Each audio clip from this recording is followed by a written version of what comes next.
This channel does not promote any violent, harmful, or illegal activities. All content provided by this channel is meant for an educational purpose only. এদিকে আনন্দপুরে ভয়াবহ অগ্নিকাণ্ডে নিখোঁজ পিংলার ৩ জন যুবক। কান্নায় ভেঙে পড়েছে পরিবারের লোকজন। ডেকোরেটর সংস্থায় কাজ করতেন অনুপ প্রধান, কৃষ্ণেন্দু ধারা এবং বিশ্বজিৎ সাউ। তাড়াতাড়ি আমাদের কোল খালি করে ভাই চলে যাবে বা মা বাবাকে ছেড়ে ভাই চলে যাবে, এরকম দুর্ঘটনা আমরা বুঝতে পারিনি। যে এমনি হয়তো কোনো মানে ইলেকট্রিক জিনিসে কোনো কিছুতে কাজ করতে, এরকম না, ফুলের কারখানায় কাজে গেছে। এখানে যে এত বড় দুর্ঘটনা ঘটে যাবে কেউ ভাবতে পারে। আর ভাইটা কি কষ্টে গেছে, কিভাবে তার প্রাণটা বেরিয়ে গেল আমরা কেউ কিচ্ছু জানিনি, কেউ বুঝতে পারিনি।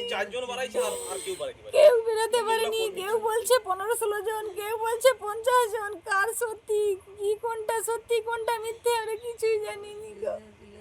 ভাইয়ের দেহটাও যদি দেখতে পেতাম তাও হয়তো মনে সান্ত্বনা হতো, ভাইয়ের দেহ খুঁজে পাওয়া যায়নি। ভাই রবিবারে কাজে গেছে। গত রবিবার? সামনের রবিবার, কালকে সামনের রবিবার গেছে। আচ্ছা, ও কি কাজ করতো ওখানে? ওখানে ফুলের কাজে গেছে। কতদিন ছিল ওখানে? এই তো রবিবার গেছে, রবিবারে 8 দিন। না, এর আগে কি ওইখানে কাজ করতো? আগে ওরকম ওই ছাড়া 8 দিন যায়, আবার বাড়িতে থাকে, আবার তারা ডাকলে 8 দিন এরকম যায়। মানে এখনো তো ওইখানে যে মানে অগ্নিকাণ্ড হয়েছে এখনো তো খুঁজে পাওয়া কি গিয়েছে? না না, এখনো কিছু খবর নেই তাদের। আপনারা কিভাবে জানতে পারলেন কিভাবে? আমরা এখানের কিছু ছেলে থাকে, তারাই বলছে যে ওখানে আগুন লেগে গেছে।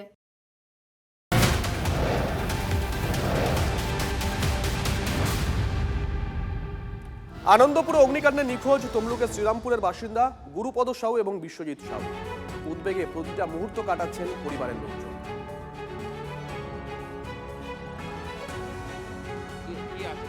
আমার এখানে কাকু আছে, কি নাম? গুরুপদ সাউ।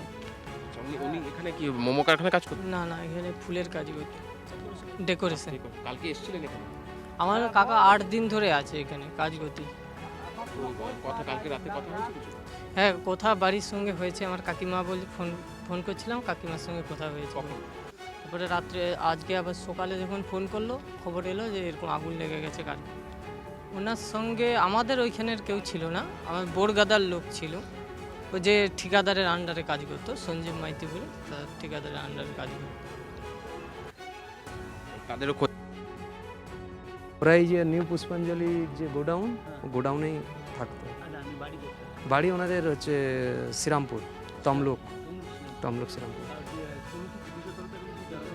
জানানো হয়েছে বলতে আমরা কালকে লাস্টে যখন 11টার দিকে আমরা নরেন্দ্রপুর থানায় গিয়েছিলাম, ওখানে মিসিং ডায়েরি করলাম, করার পরে ওদেরকে বললাম যে বডি পেলাম না কি করব।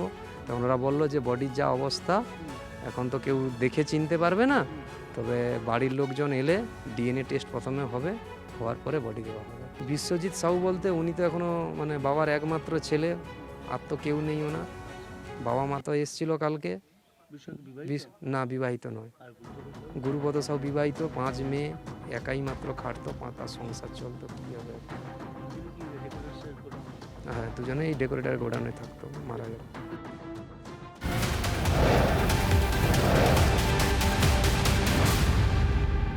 দেখুন, এত মৃত্যুর পরেও কিন্তু আনন্দপুর অগ্নিকাণ্ডের দায় ঠেলাঠেলি শুরু হয়ে গেছে। মোমো তৈরির কারখানার দিকেই দায় ঠেলেছেন পাশের গোডাউনের মালিক। মোমো তৈরির কারখানায় অবৈধভাবে কোল্ড ড্রিঙ্কস তৈরি হতো।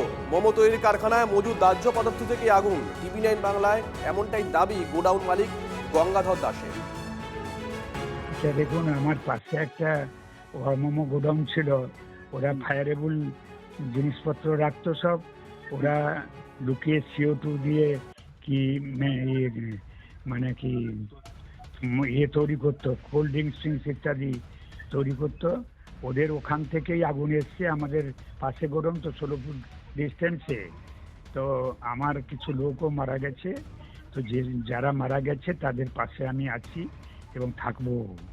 4-5 কোটি টাকা আমার ক্ষতি হয়েছে, আমার ব্যবসা পুরো নেই, পুরোপুরি ছাই হয়ে গেছে। তো কিভাবে সহযোগিতা করব? তাদের এই সাধ্য শান্তির জন্য কিছু দেবো, তারপরে তাদের আর্থিক সাহায্য কিছু করব। আমার ছিল, আমরা ইউজ করার সময় পাইনি। সব ঘুমিয়েছিল, তো রাত্রি 2টার সময় লোকে কিভাবে কে জেগে থাকবে। আমি যেটা ওখানকার যারা ছিল তাদের থেকে রিপোর্ট পেয়েছি, আমার অন্যান্য কর্মচারীরা যারা নিচে ছিল তারা বলছে, বলে আমরা এক্সটেনশন চালাবার সময় পাইনি, এখনো পড়ে আছে ওখানে। ফিরে এলাম ব্রেকের পর। দেশ জুড়ে আজ ব্যাংক ধর্মঘট। 5 দিন কাজের দাবিতে ধর্মঘটে ব্যাংক কর্মী ইউনিয়নের যৌথ মঞ্চ। হাতে গোনা কয়েকটি এটিএম খোলা থাকলেও বেশিরভাগ এটিএম বন্ধ রয়েছে। টাকা তোলার জন্য ঘুরতে হচ্ছে গ্রাহকদের। শুধুমাত্র হাসপাতাল সহ জরুরি জায়গায় এটিএম চালু। চরম সমস্যায় পড়েছেন গ্রাহকরা। মাসের সব শনিবার পূর্ণ দিবস ছুটির দাবিতে ব্যাংক কর্মীদের আজকের এই ধর্মঘট। বর্তমানে শুধুমাত্র তারা দ্বিতীয় এবং চতুর্থ শনিবার ছুটি পান। বাকি দুটো শনিবার ছুটির দাবিতেই আজকে ধর্মঘট ডেকেছেন তারা।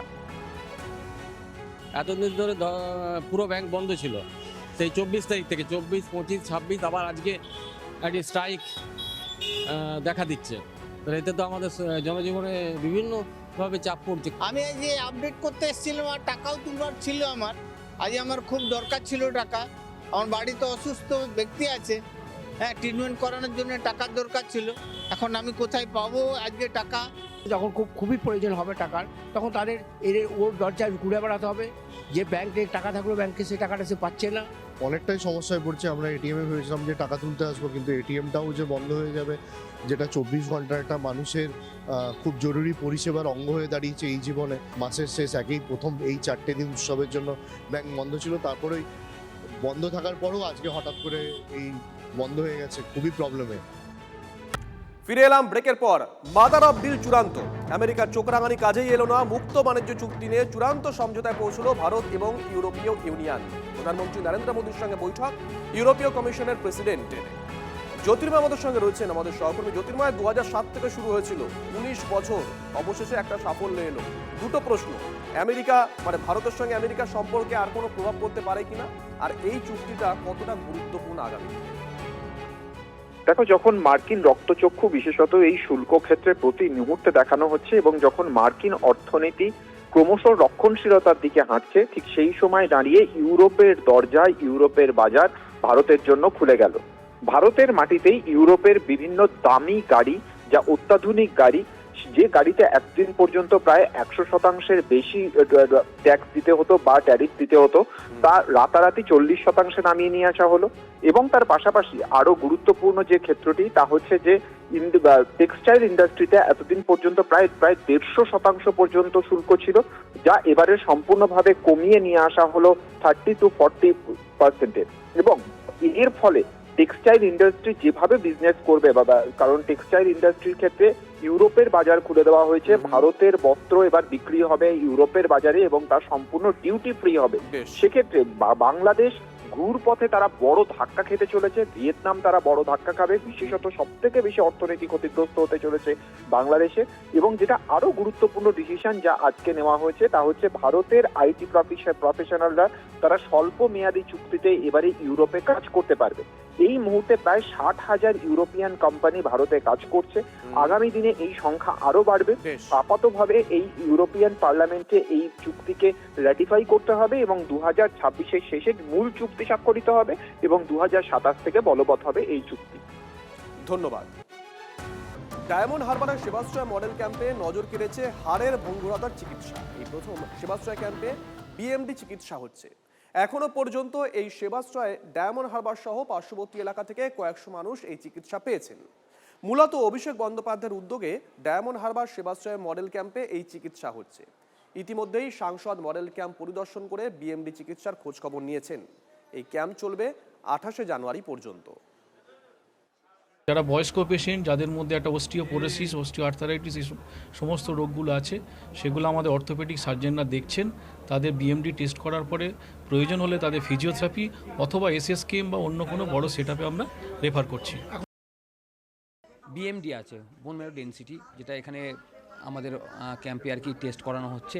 প্রায় আজকের 100-র উপরে মানুষ আর কি যারা আর কি বিএমডি টেস্ট করিয়েছেন।